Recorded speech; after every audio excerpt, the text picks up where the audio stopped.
E aí, meus queridos, tudo bem? Bom dia, boa tarde, boa noite. Meu nome é Fabrício, professor de Biologia do QG do Enem.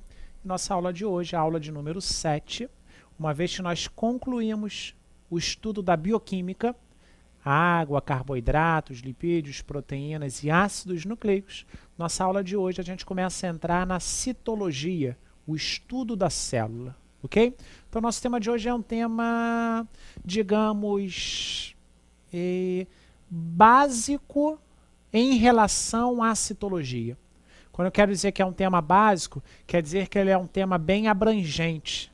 E tema bem abrangente tem a cara do Enem, ok? Não é nada tão específico quanto o estudo das organelas, por exemplo, que a gente vai ver aí numa aula seguinte. Hoje a gente vai analisar basicamente os conceitos mais tradicionais da célula e nós vamos conseguir relacionar a vários aspectos da biologia, ou seja, nós vamos fazer vários links com outras partes da matéria, o que é bem importante para a gente numa prova contextualizada, interdisciplinar, e é isso que a gente vai trabalhar. Belezinha? Queridos, primeira imagem que eu já queria mostrar para você é basicamente uma classificação inicial das células em que eu preciso que você tenha em mente essas duas palavras que você observa aqui, ó. Célula procarionte e célula eucarionte. Antes de eu abrir tudo que você vai ver nesse slide, eu queria que você pegasse essas duas palavras bonitas, procarionte e eucarionte, e independente de lembrar alguma característica específica, eu queria que você relacionasse ao estudo dos seres vivos. Para quem não lembra, estudo dos seres vivos vai ser chamado de taxonomia, entra também em sistemática, como que os seres vivos eles são encaixados dentro de certos grupos. Isso vai ser estudado pelo café, ok? Na outra parte da biologia. Mas eu queria que você tivesse em mente hoje que um sistema de classificação bem atual e um dos mais usados é o sistema de classificação dos 5 reinos. Esse sistema determina a existência dos reinos. Vou puxar para o português, tá? Reino das bactérias, reino dos protozoários e algas, reino dos fungos, dos vegetais e dos animais. Então, 5 reinos. Monera, você já deve ter ouvido falar, reino das bactérias. Reino protoctista ou protista é o reino que inclui as algas e os protozoários. Reino fung, que é o reino dos fungos. Reino dos vegetais e reino dos animais. Nós vamos pegar esses 5 grandes grupos e nós vamos dividir inicialmente essas células. Olha como é que é bem fácil. Para eu classificar em procarionte e eucarionte, volto a falar, independente de eu saber alguma coisa a respeito disso, pensa, eucarionte, então eu sou eucarionte. Se nós, que somos seres vivos bem desenvolvidos, somos eucariontes, quer dizer que o procarionte deve ser uma estrutura bastante simples, ok? Então já pensa fácil. Os seres vivos procariontes eles fazem parte apenas do primeiro reino. E o primeiro reino, como eu disse agora há pouco, é o reino Monera, é o reino das bactérias, ok? Então, eu começo a colocar aqui no seu slide que o reino Monera, vou colocar entre parênteses, o reino das bactérias é o único que apresenta seres vivos que tem essa classificação. E basicamente o que é uma bactéria? É um ser vivo unicelular, que tem obviamente material genético e que consegue ter lá um bom funcionamento de sua célula. Já os eucariontes, a gente observa que são os demais reinos. Então vou colocar aqui, ó, demais reinos, que inclui protoctista, fungo, vegetal e animal.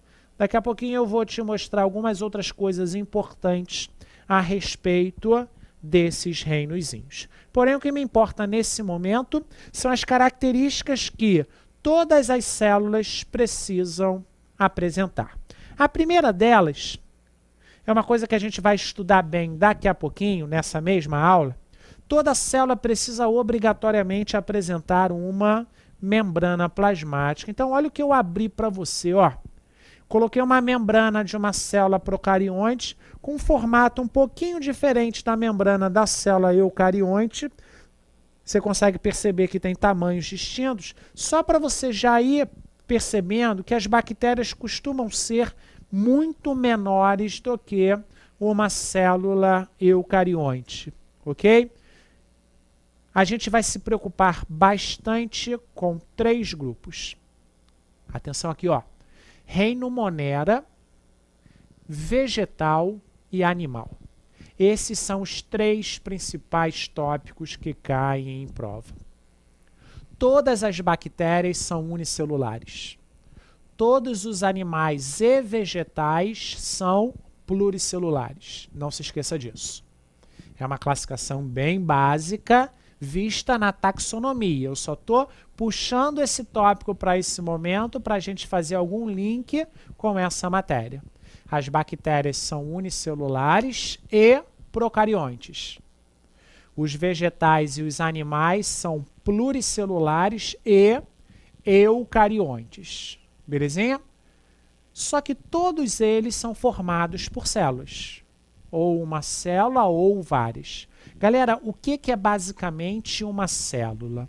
É a unidade básica da vida.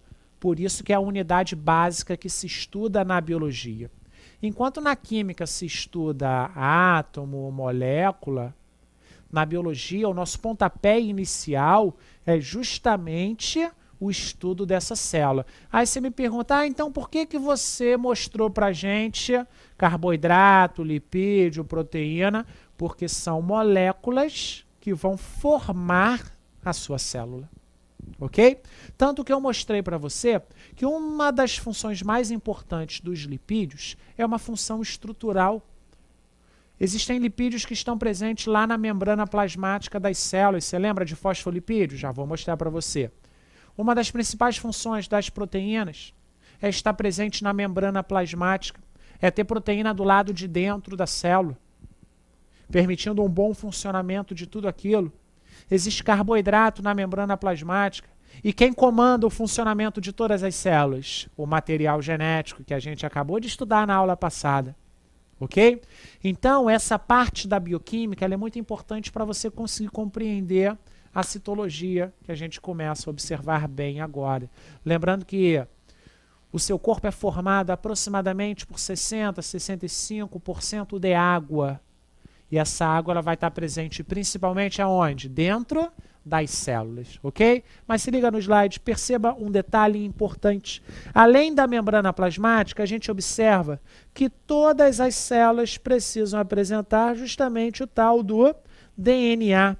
E olha o DNA da célula procarionte, olha o DNA da bactéria, como é que geralmente a gente representa. A gente faz como se fosse assim, ó, é justamente um risco esquisito. Esse risco esquisito mostra para a gente que é um DNA disperso no citoplasma. Existem livros que chamam esse material genético de nucleoide. Cuidado, não chame de núcleo, ok?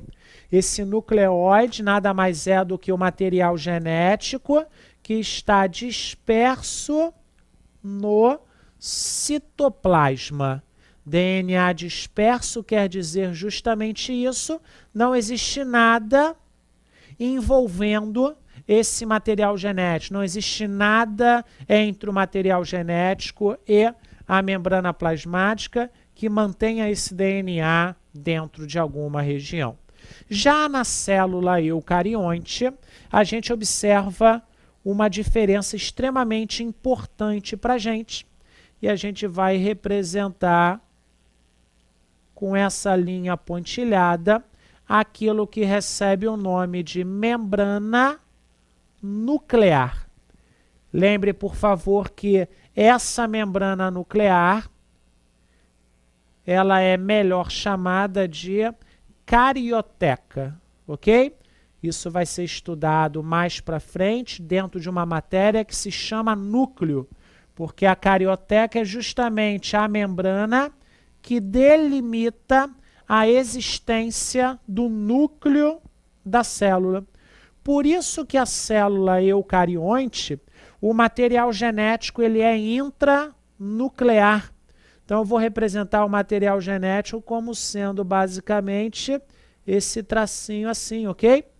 Material genético dentro do núcleo é justamente intranuclear. E depois eu vou te provar que dentro do núcleo existe uma região que geralmente é mais escura, uma região extremamente importante na formação das subunidades dos ribossomos, uma estrutura que recebe o nome de nucleolo, ok? Então, ó, toda essa estrutura que eu desenhei agora é o núcleo, e dentro do núcleo nós temos duas coisas importantes. O DNA, representado em vermelho, o material genético, na verdade, e o nucleolo, representado em preto. Portanto, nós temos dois detalhes importantes nesse desenho, dois detalhes básicos. Presença de membrana plasmática, comum a todos os seres vivos. E dentro da célula, disperso no citoplasma ou então dentro do núcleo, a gente observa a existência do material genético da célula. É ele que comanda o funcionamento da célula. Como que a sua célula trabalha bem? Você já parou para pensar nisso? Dentro das suas células existem várias enzimas. O que as enzimas fazem? Elas aceleram as reações químicas, concorda comigo? Então, as enzimas, elas são proteínas específicas que vão permitir um bom funcionamento da célula. E eu te mostrei que se enzimas são proteínas, como que uma proteína ela é produzida? Ela não é produzida lá na tradução a partir de uma molécula de RNA mensageiro? E o RNA mensageiro não é produzido lá na transcrição a partir de um gene? O que eu quero dizer com isso?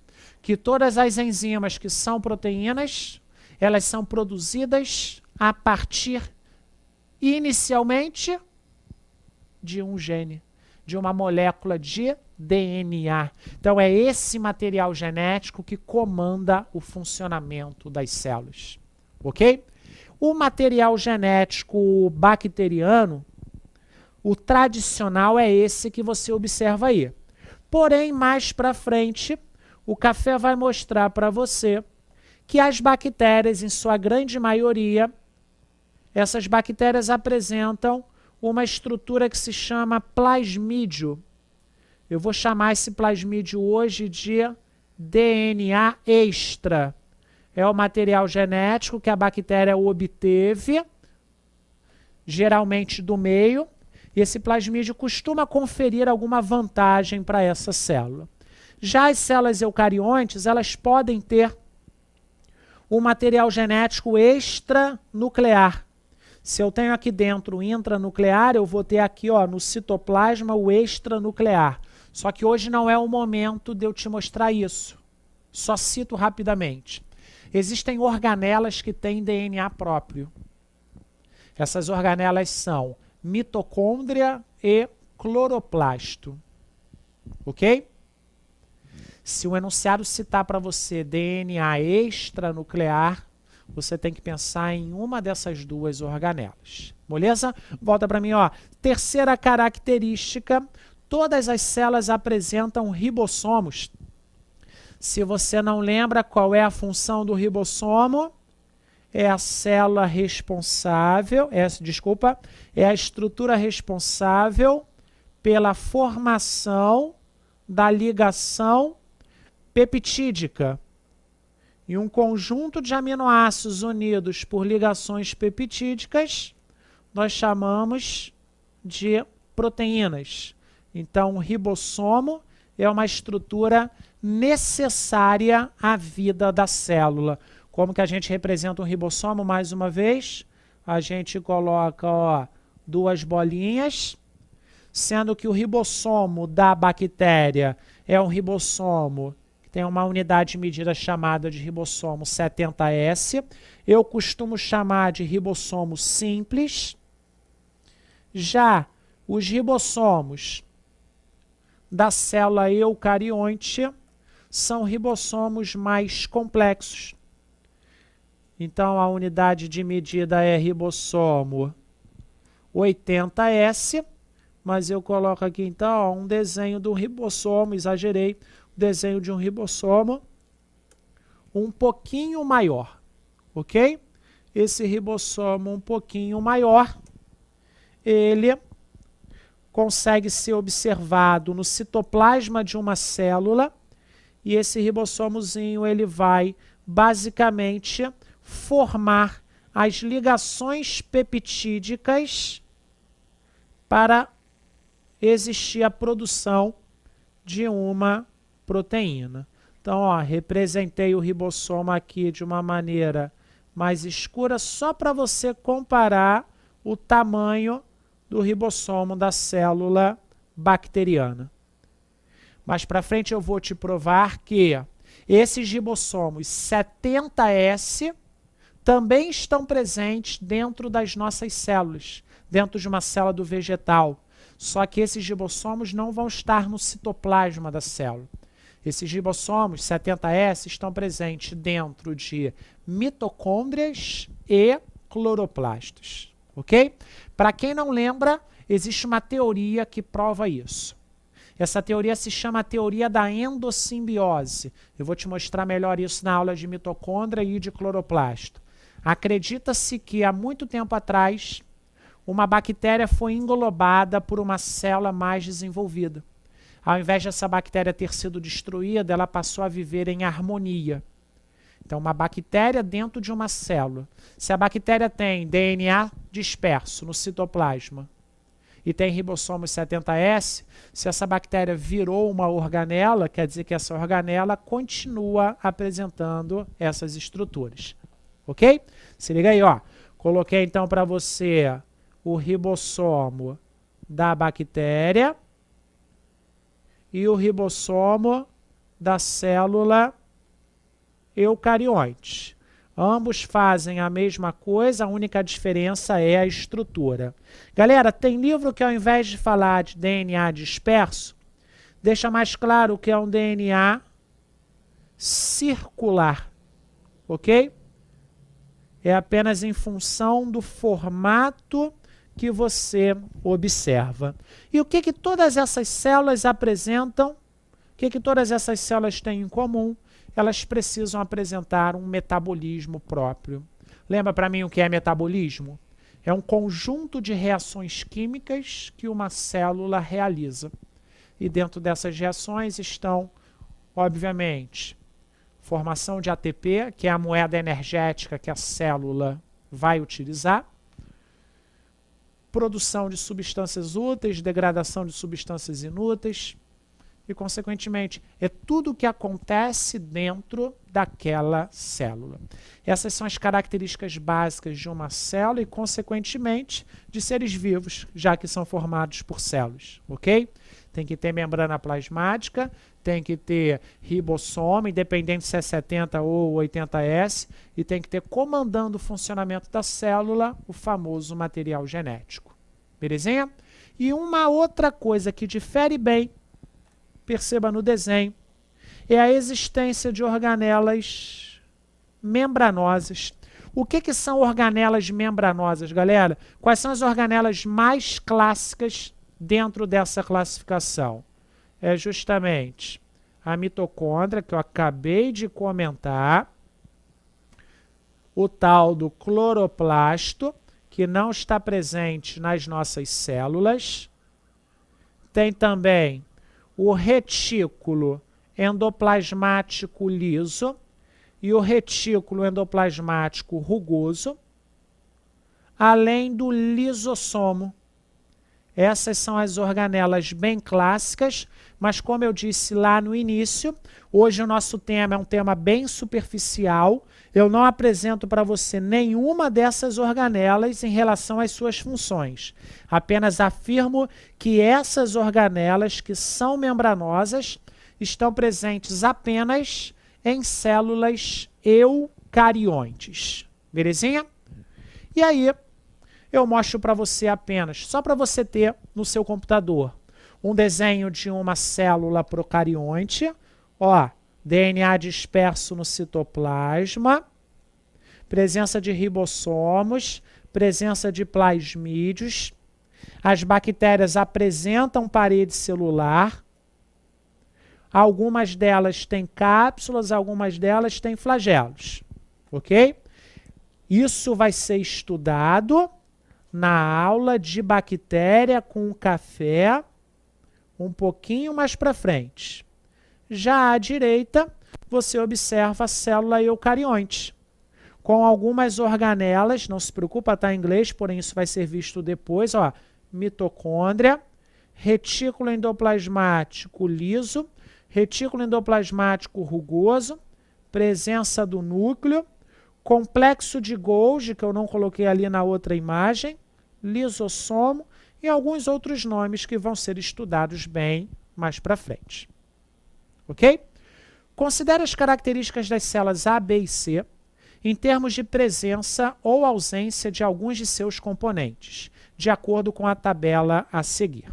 Galera, dá uma olhadinha para essa tabela e perceba um detalhe importante.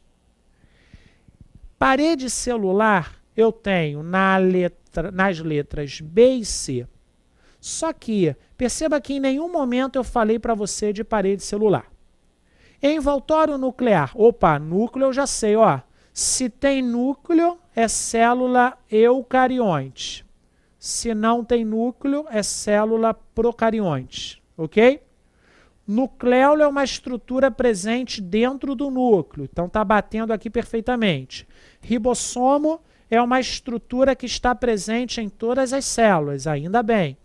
Complexo de Golgi, mitocôndrias e cloroplastos são organelas membranosas. Então, você pode perceber que tem organela membranosa no A, organela membranosa no B e não tenho no C. Belezinha? A célula B é de um animal, célula B de um animal, animal não tem de jeito nenhum cloroplasto, já que o cloroplasto é a organela responsável pela fotossíntese. As células A e C são heterotróficas.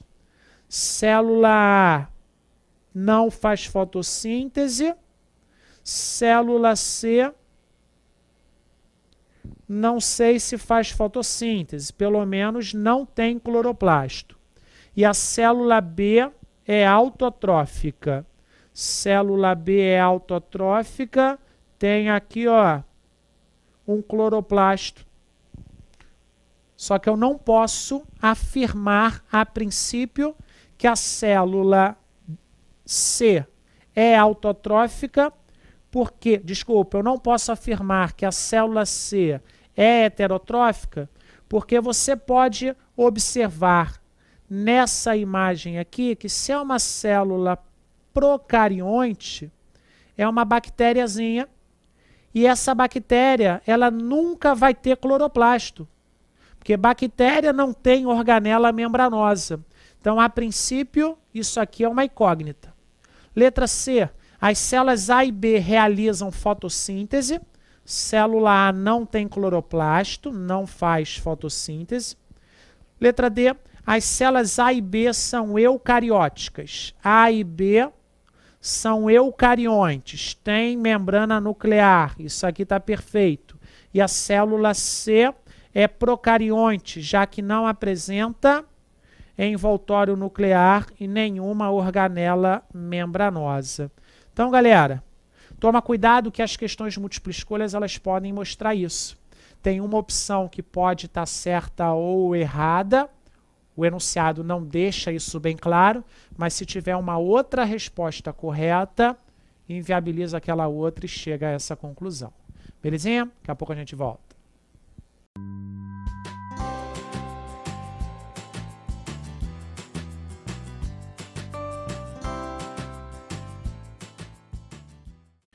Então, galera, ó, vou voltar apenas num tópico da questão anterior.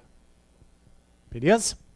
Bactérias são procariontes. Só que as bactérias, elas são divididas em grupos em relação a em relação à nutrição.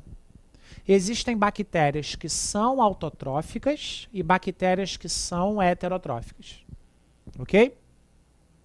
Só que as bactérias não têm cloroplasto de jeito nenhum, porque cloroplasto é uma organela membranosa. Então, se você ficou em dúvida na questão anterior sobre isso, a letra B ela não deixava claro, ela não permitia que a gente chegasse a uma conclusão precisa.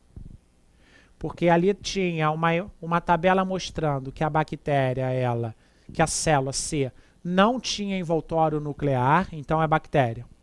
Não tinha cloroplasto. Bactéria não tem cloroplasto nunca.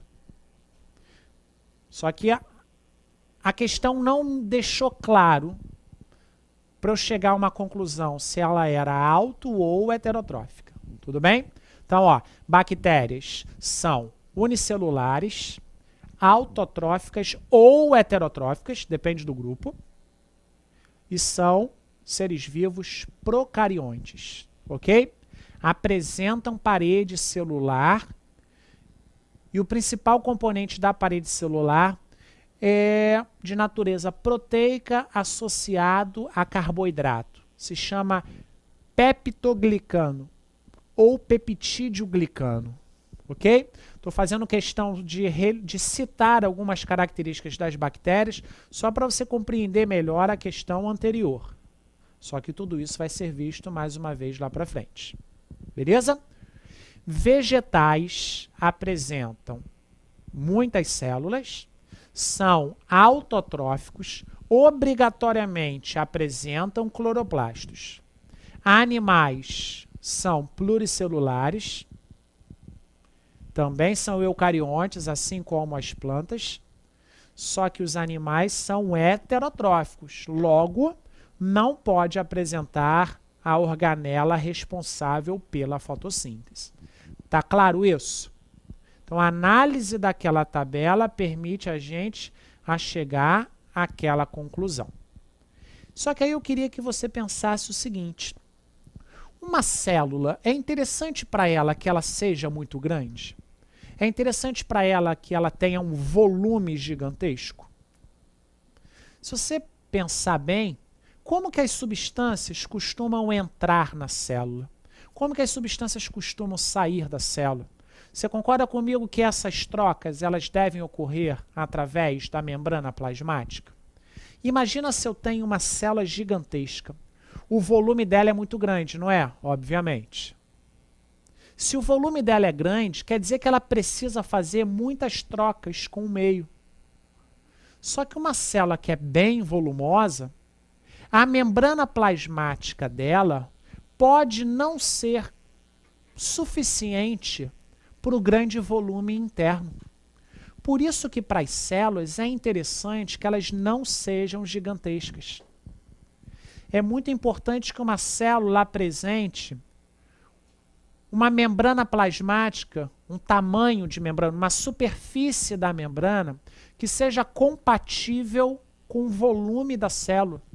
Ou seja, um tamanho de membrana que permita com que todas as trocas aconteçam para que aquela célula continue trabalhando perfeitamente. E o que eu quero dizer com tudo isso? Existe uma classificação muito importante dentro da citologia que se chama superfície relativa.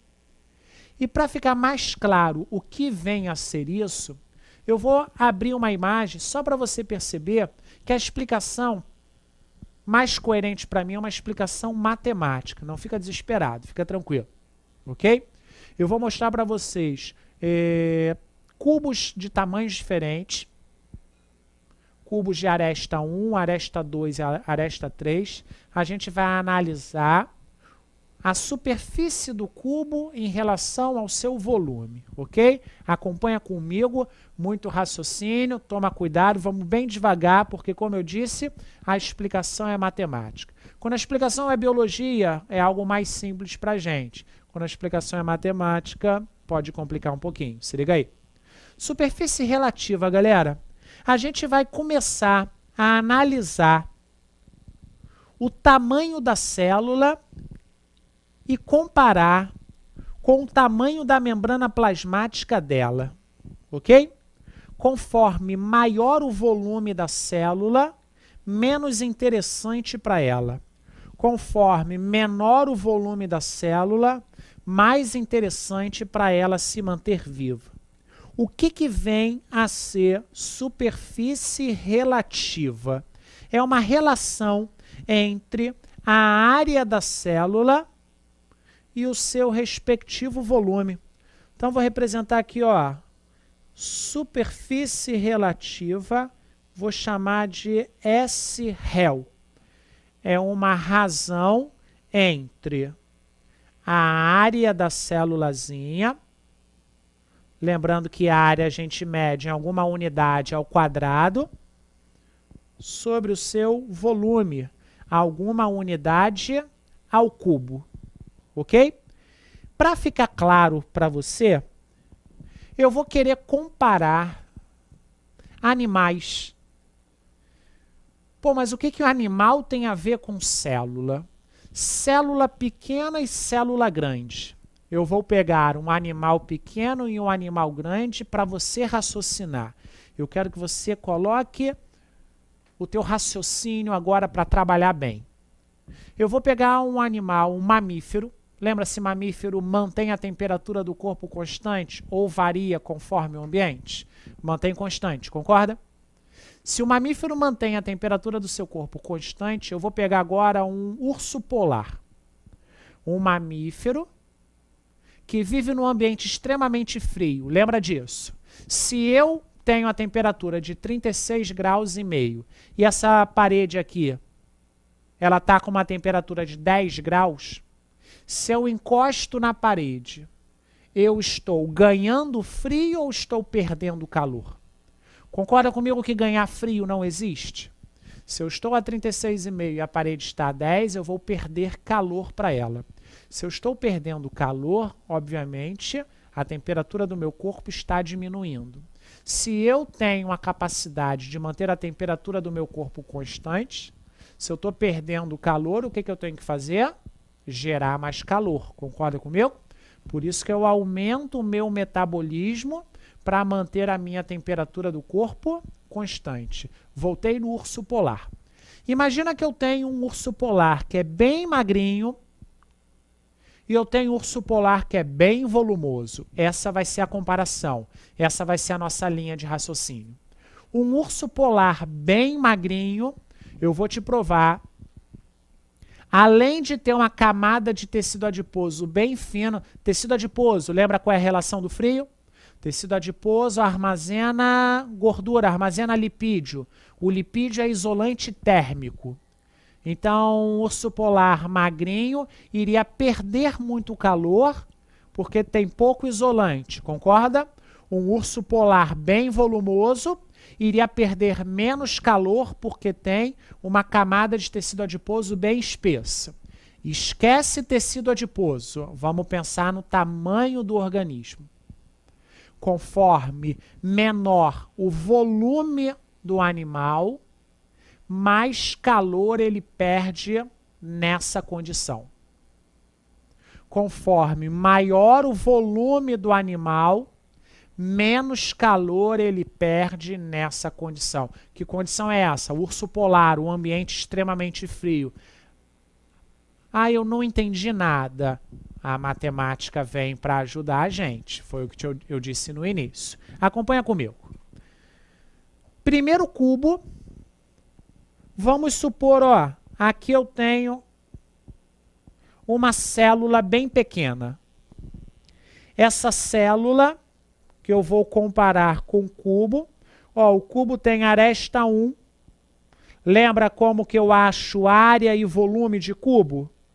A área de um cubo é 6 vezes o lado de um quadrado. Desculpa. 6 vezes a área de um quadrado. Então, a área é 6 vezes L ao quadrado. Se eu tenho o lado como sendo 1, eu vou ter aqui, ó, 6 vezes 1 ao quadrado. Isso vai dar para a gente 6. Volume de cubo é sempre lado ao cubo. L elevado a 3. Então, 1 elevado a 3 vai dar 1 para a gente. Superfície relativa é igual a área sobre o volume. A área sobre o volume, a superfície relativa desse primeiro cubo é igual a 6. Ok? Segundo cubo, segunda célula, coloquei uma célulazinha maior. Aresta 2. Eu tenho então aqui 6 vezes 2 ao quadrado. 2 vezes 2, 4, vezes 6, 24. 2 elevado ao cubo. 2 vezes 2, 4, vezes 2, 8. Superfície relativa, área sobre volume, 24 sobre 8, a superfície relativa é igual a 3. Agora eu tenho uma célula grandona, um cubo de aresta 3. 6 vezes 3 ao quadrado. 3 vezes 3, 9 vezes 6, 54. 3 elevado ao cubo, 3 vezes 3, 9 vezes 3, 27. Superfície relativa igual a 2. Galera, olha o que está acontecendo com o tamanho da célula. Célula pequenininha, superfície relativa grande. Célula grande, superfície relativa pequena.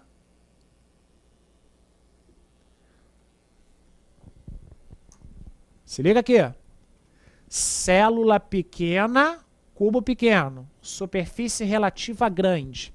O que é a superfície relativa? Olha as palavras, raciocina. Superfície é a membrana. Então, o tamanho da membrana para o volume que a célula tem. Superfície relativa grande. Quer dizer que a membrana plasmática consegue fazer todas as trocas que a célula precisa. Superfície relativa pequena. Quer dizer que a membrana plasmática não consegue fazer todas as trocas que a célula precisa. Então, galera, para uma célula é interessante que a superfície relativa dela seja a maior possível. Ok? Como que uma célula consegue ter uma superfície relativa grande? Tendo um volume bem pequenininho.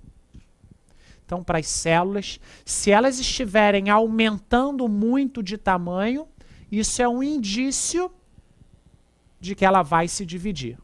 Porque para a célula não é bom ter um volume gigantesco. Tá claro isso para você? Por isso que todas as células elas têm um volume pequeno, para permitir com que todas as trocas aconteçam. Agora eu vou pegar esse aspecto de superfície relativa e vou pensar no urso polar. O urso polar, que tem um volume gigantesco, além do tecido adiposo espesso, volume gigantesco, superfície relativa pequena. Pô, se a superfície relativa de um animal é pequena, galera, eu não estou pensando na célula, eu estou pensando no corpo todo agora. Se a superfície relativa de um animal é pequena, quer dizer que ele perde menos calor por meio do que um animal que tem a superfície relativa grande. Então, compara o urso polar grandão com o urso polar pequenininho. Um urso polar bem volumoso e um urso polar bem magrinho. O urso polar magrinho, galera, desculpa o termo, está ferrado. Porque se ele é magrinho, o volume corpóreo é pequeno. Se o volume é pequeno, a superfície relativa do corpo é grande. Então ele perde mais calor por meio. Só que ele está no ambiente a menos 10, menos 20. Então ele vai perder calor pra caramba. Por isso que para um urso polar é interessante que ele tenha um volume gigantesco. Volto a falar, tecido adiposo bem espesso, diminuindo a perda de calor. E um volume gigantesco faz com que a superfície relativa dele seja bem pequenininha. Então toma cuidado, se a questão falar de célula, é interessante que as células tenham superfície relativa grande. Por isso que elas têm volume pequeno. Se a questão falar de um animal que vive no ambiente frio, é interessante que esse animal seja bem volumoso, por causa do tecido adiposo e por causa da superfície relativa bem pequenininha. Sacou? Então fica atento a esses detalhes. Quer ver um outro exemplo? Compara, eu vou te mostrar uma questão que vai falar basicamente isso. Compara o metabolismo de um rato e um elefante. Rato, tamanho pequenininho. Elefante, tamanho grandão. Só pensar no slide, ó. Rato, cubo pequeno. Elefante, cubo grande. Se o rato tem um volume pequeno, a superfície relativa dele é muito grande. Então ele perde muito calor para o meio. O que ele precisa fazer? Aumentar o metabolismo. Já o elefante, volume gigantesco. Superfície relativa pequena. Ele perde menos calor para o meio. Então o metabolismo dele costuma ser um pouquinho menor. Pensa num beija-flor. Volume menor ainda quando comparado a um rato.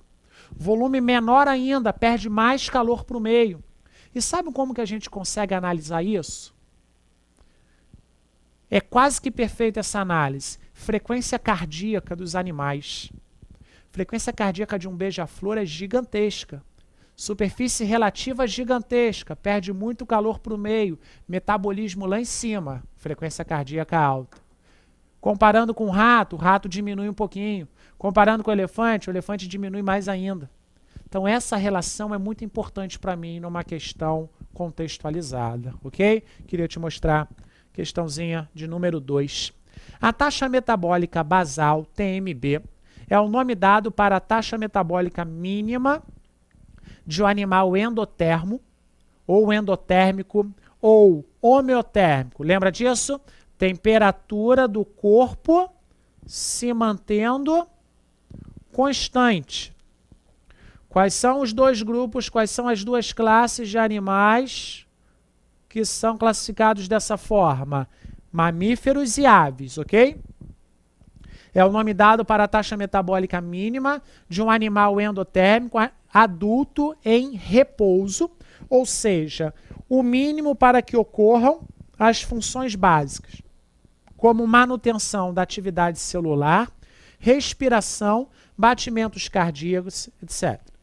O gráfico abaixo representa a relação da taxa metabólica basal com o tamanho do corpo de alguns animais que mantém a temperatura do corpo constante. Se liga aí. Taxa metabólica basal. Para ficar mais fácil para você raciocinar, vamos pensar que isso aqui é metabolismo. Vai ficar um pouco mais fácil para você. Em função da massa corporal.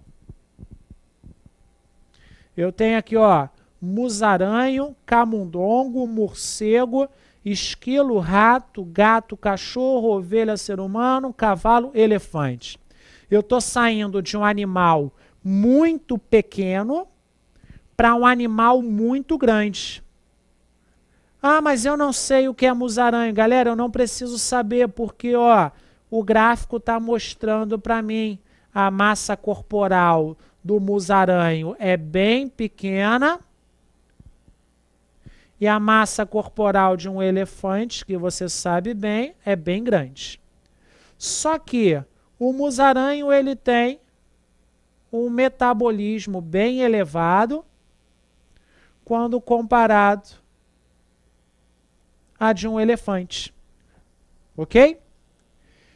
Então, ó, animais pequenos têm superfície relativa muito grande, perde muito calor para o meio. O que ele faz?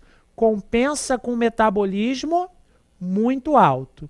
Então, os animais pequenos, eu estou pensando em mamíferos e aves, apresentam um metabolismo muito grande. Já os animais de muito grande porte, também mamíferos e aves, apresentam superfície relativa bem menor, e isso faz com que o metabolismo seja reduzido quando comparado aos outros. Então, galera, esse é um gráfico clássico. E aí eu abro para você a pergunta. A partir da análise dos dados apresentados, observa-se que, letra A, a energia necessária para manter cada grama de peso corporal. Substitui tudo isso por metabolismo.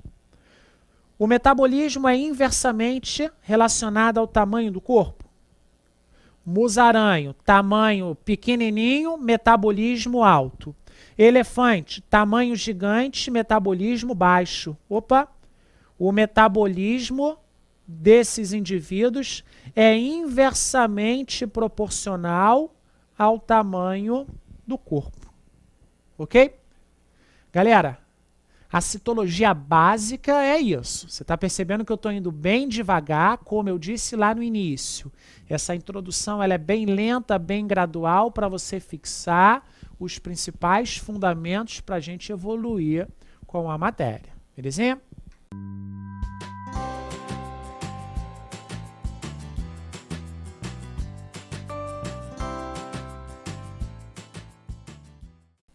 Queridos, nesse momento a gente vai começar a analisar com calma também a membrana plasmática, ok? Então, uma das principais características de todas as células, de todos os seres vivos, é justamente a presença de membrana. Tenta lembrar da matéria que a gente já comentou, carboidrato, lipídios e proteínas. Vê se a membrana plasmática apresenta essas estruturas, ok? Lembrando que membrana plasmática é sempre componente estrutural. Eu não quero degradar uma membrana plasmática como fonte de energia, porque senão eu vou destruir a célula. Tá claro isso? E aí eu vou abrir para você uma imagem clássica que se chama modelo mosaico fluido ou modelo mosaico fluido. Esse desenho, a princípio, é um desenho esquisito para quem nunca viu. Para quem já viu, é um desenho relativamente fácil. Eu vou passo a passo, puxando setas, só para te mostrar o que cada composto representa e o que mais me importa. Quais são as funções que cada componente pode apresentar, além, obviamente, de manter um bom funcionamento da membrana plasmática, ok? Se liga aí. Galera, essa é a imagem clássica da membrana plasmática. Tenho certeza que você lembra que dentro de lipídios nós estudamos os fosfolipídios. O que vem a ser um fosfolipídio basicamente? Ó, se você não lembra, abri para você. Eu tenho alguns componentes. Esse componente aqui de cima, ó, representado por essa bolinha, está escrito no desenho que, ó, hidrofílico, eu tenho uma cabeça que tem afinidade à água. Se eu tenho uma cabeça que tem afinidade à água, trata-se de uma molécula polar, ok? Já embaixo a gente observa a presença de duas perninhas. E está escrito lá embaixo, ó, hidrofóbico e tails. A gente observa que essas duas perninhas, elas não têm afinidade à água. Elas têm fobia à água. Por isso que essas duas perninhas são de natureza apolar. Então, o fosfolipídio é o principal constituinte da membrana plasmática e você observa justamente aqui, ó, uma bicamada fosfolipídica.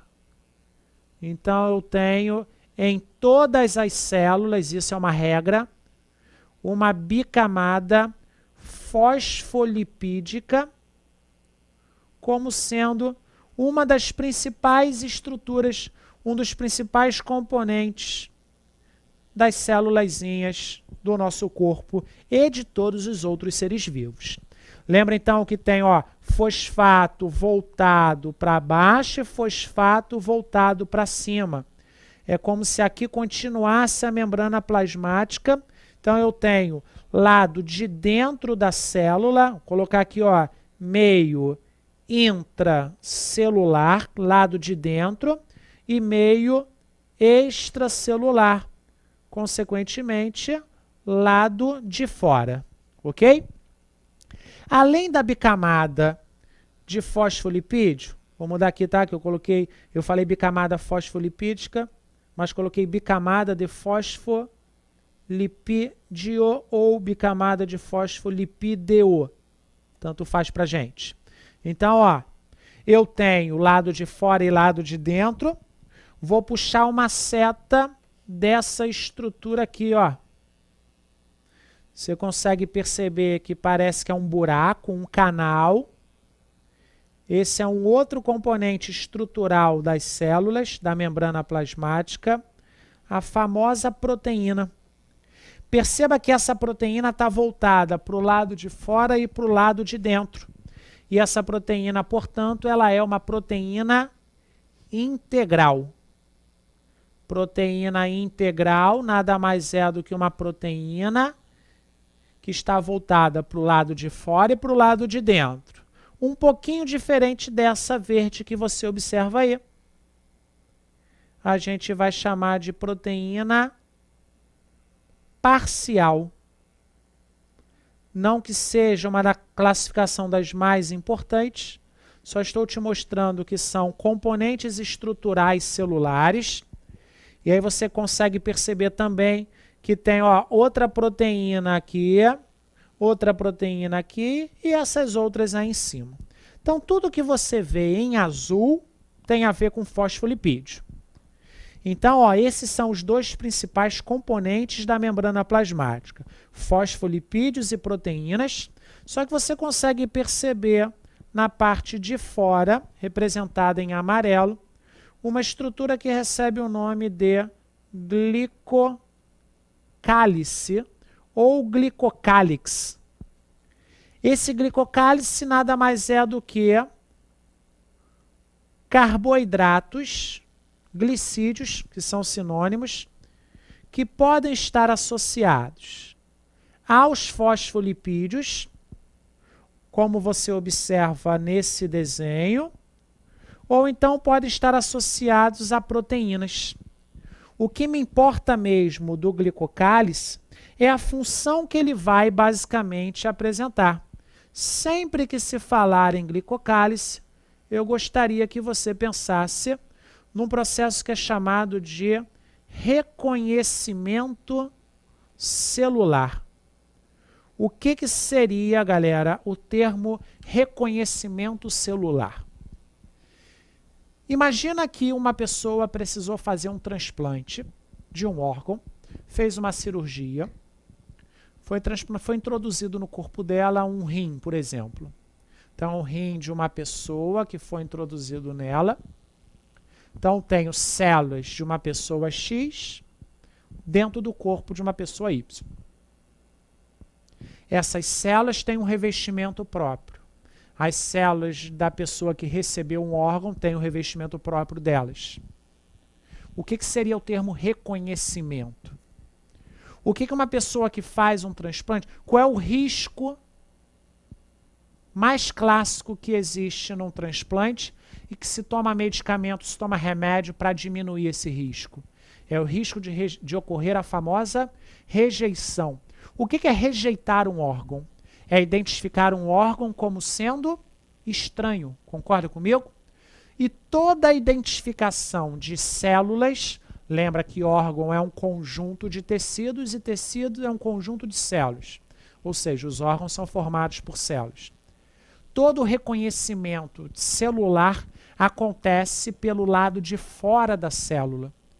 E o que predomina do lado de fora da célula se chama glicocálice. Então, quando se fala reconhecimento, tem a ver com identificação de alguma estrutura, como sendo do corpo ou como sendo uma estrutura estranha, que pode ir desde um agente agressor bem pequenininho, como um vírus, uma bactéria, até um transplante, um órgão, algo mais complexo, pluricelular. Ok? Então, reconhecimento tem a ver com o lado de fora da célula, ou seja, o glicocálice. Atenção, galera. Abri para você um esquema que mostra um componente que eu citei rapidamente lá na aula de lipídio, o tal do colesterol. E esse colesterolzinho, ele está presente em células animais, na membrana plasmática, e esse componente ele influencia na consistência da membrana plasmática das células. Ok? Lembrando que colesterol tem 3 funções: formação de membrana plasmática de células animais, formação de hormônios esteroides, principalmente os sexuais, e formação da bile. Não se esqueça disso, comentei na aula de lipídio, mas vale a pena a gente relembrar. Esse colesterol, ele nem sempre é representado no desenho clássico, por isso que eu fiz questão de abrir ali para você. Só que aí eu coloquei aqui também uma imagem um pouquinho mais complexa, digamos assim, mas se você entendeu a imagem anterior, essa aqui também vai ficar fácil para você.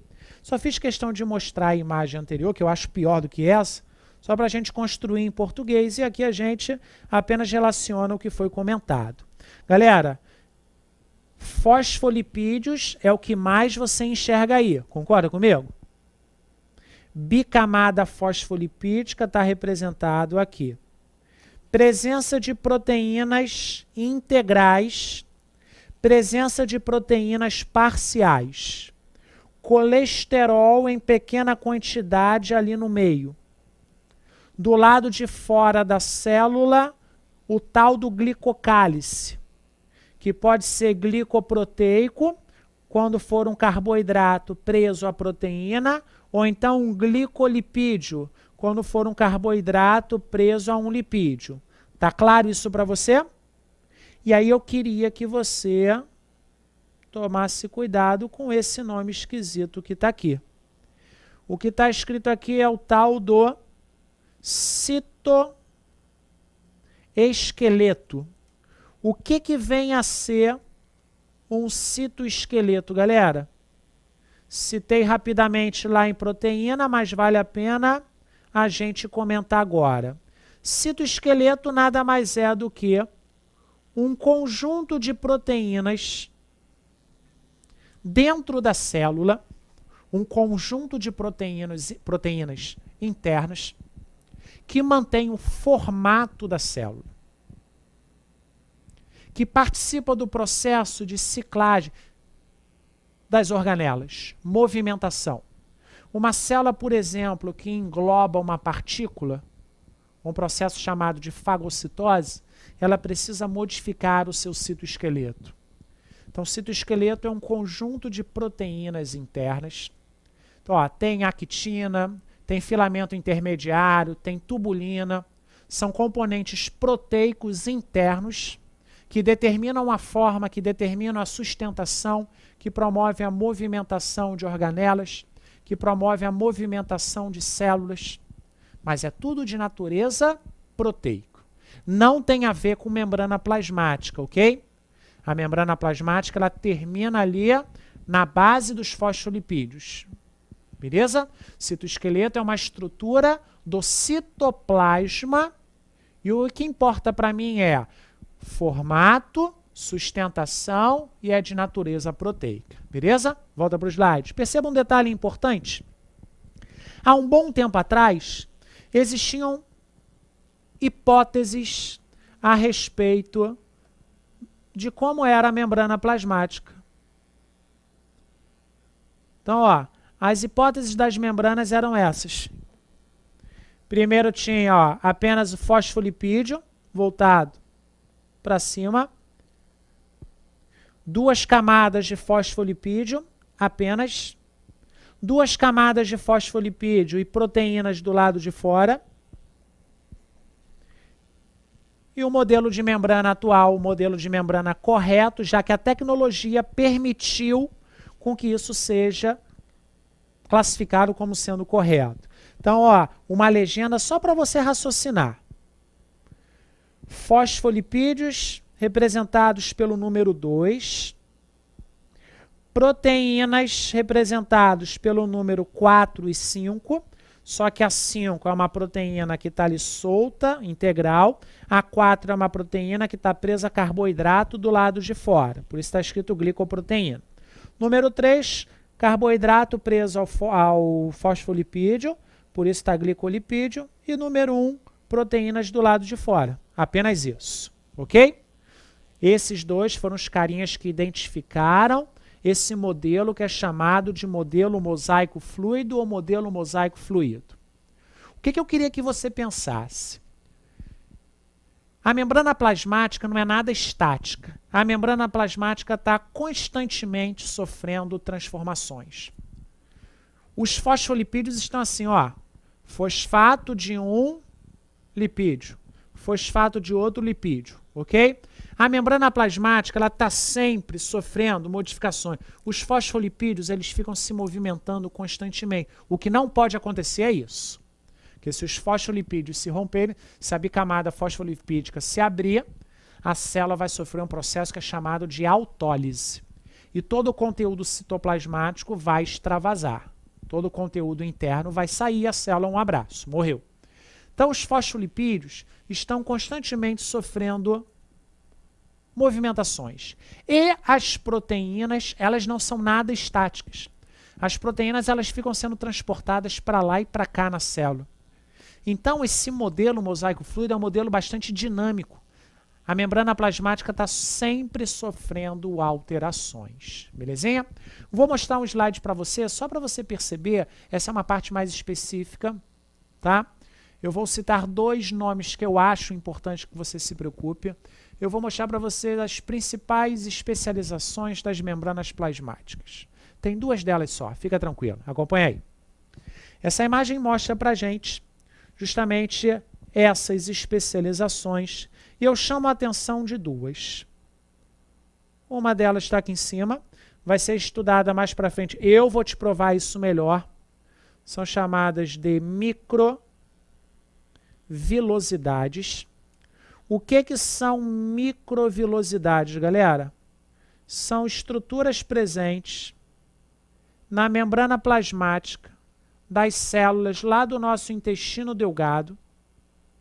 E essas microvilosidades, elas são extremamente importantes porque elas, se é uma seta para cima, tá? Elas aumentam a superfície de contato da célula. E aí, ó, segundo o que eu falei para você agora há pouco, se eu aumento a superfície de contato da célula, o que ela pode fazer mais? Ela pode fazer mais trocas, concorda? Uma célula do seu intestino delgado, que tem como função, absorver nutrientes. A absorção é feita pela membrana. É interessante que a superfície da célula seja bem pequenininha ou seja grandão. A superfície deve ser grandona, ok? Essas microvilosidades aumentam a superfície de contato dessa célula, fazendo com que a absorção de nutrientes seja bem maior. Vou fugir um pouquinho dessa matéria só para você relacionar uma palavra que você com certeza vê no teu dia a dia, principalmente no Instagram. Existe uma doença que se chama celíaca, alguns chamam de celíase. Essa doença, a pessoa ela tem aversão ao glúten. A pessoa não pode comer glúten. Ok? Se você não é doente em relação ao glúten, se você não tem aversão ao glúten, você pode comer esse composto. Tá? Glúten para pessoas que têm essa doença funciona basicamente como sendo um veneno. O corpo identifica o glúten como sendo estranho, tenta destruir o glúten, mas destrói as microvilosidades. Imagina um ser humano com as microvilosidades destruídas. A absorção dos nutrientes vai ser extremamente prejudicada. E uma pessoa que come e não absorve, ela vai eliminar através das fezes. Por isso que a pessoa que tem essa doença precisa restringir ao máximo possível a ingestão de glúten. Beleza? Voltei para a imagem. Uma outra coisa que eu chamo a atenção é esse desmossomo. Perceba aqui o que seria essa estrutura, galera. É como se eu pegasse um grampeador e, obviamente, grampeasse a célula do meio com a célula da direita. Grampeasse a célula do meio com a célula da esquerda.